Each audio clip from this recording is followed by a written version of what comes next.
lost their male partners to red pill content? Front and center, please.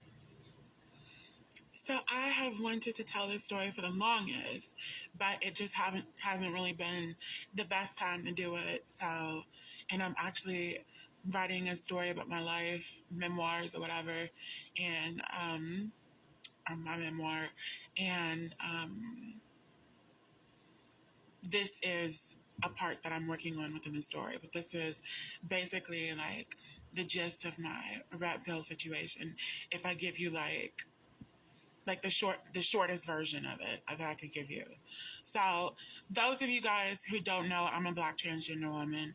So what do you call it? It gets pretty crazy. So I met this guy through, at the time, a mutual acquaintance of both of us. She was basically both of our best friend at the time, but we didn't know each other. And he was playing spin the bottle in the basement with these girls who were we were all friends with, and everybody wanted him. You know, he was cute. He was the only guy there, so whatever. And they were playing spin the bottle in the basement. I joined in, and it was one of our turn. It was either my turn or his turn, and he ended up. One of us, whoever it was, spun the bottle, and it landed on the other. So he makes no bones about it. He starts making out with me immediately. And this was well before, right in the beginning of my transition. So I hadn't taken anything. I was clearly, obviously a trans woman or girl, and, whatever. So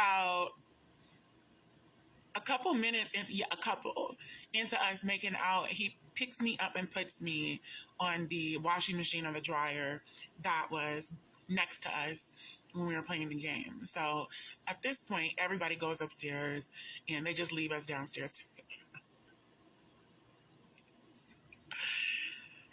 So it was crazy.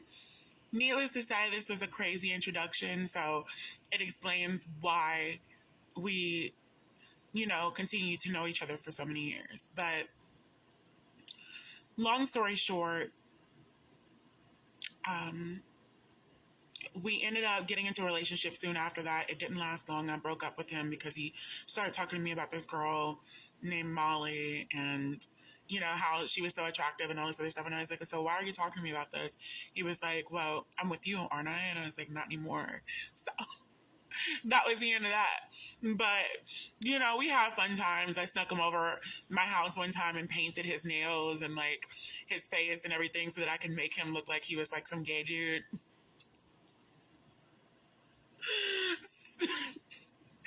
So that we could sneak him into my house and shit.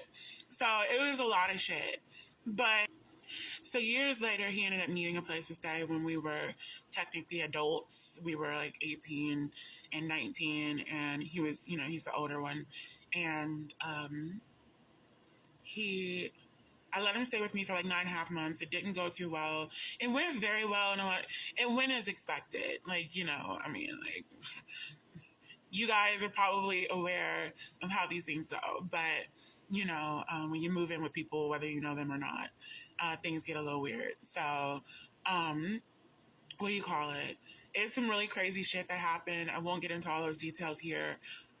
Those will be in the book, but, I'm not going to sit here and say that I was perfect. I think the worst thing that I did was just, what do you call it? I was more of a temperamental person. So I figured, and a lot of it was because of him, because he was not working. He was staying in my house for 9.5 months rent free and all that good stuff. So he ended up, when, I get back home and he hadn't done certain things to clean the house or something like that, I'm like, okay, so what have you been doing here all day? You haven't gotten a job, this, that, and the third. So it was easy for me to go off. And then there were different paths that he was leading me down that I didn't appreciate. And I came to kind of despise him for, as I, came to understand what the implications were and what they meant in my life. And So there's a lot of animosity that built up in that year almost that he was staying with me. But I ended up needing a place to stay, and we'll skip forward to when I needed a place to stay, and he lived in Bon Terre. He lived in southern Missouri in Bon Terre, which is 99% white. It's a jail, it's a prison town, and I think it has Missouri's biggest prison. And his stepdad was, his mom was with this guy who he considered his stepdad, who owned this trailer park down there on Crow Lane. And he was ruthless. Like, this dude was like, he alleged that he had connections with like the, officials down there, and with the cops and all kinds of stuff. And I believed it. And what do you call it? He was dealing down there some heavy shit. So, it was a really messed up situation. And it was very white supremacist. There were women down there. I could not tell anyone who I was. So if you think I'm like, being like a little like dainty right now, or whatever you want to call it, feminine right now, baby, this ain't shit. Like, I'm almost 30 years old. This was back when I was in my early 20s. I was as thin as a toothpick, which I'm not fat now, but still. And, my life depended on it. So it was a whole nother situation. But,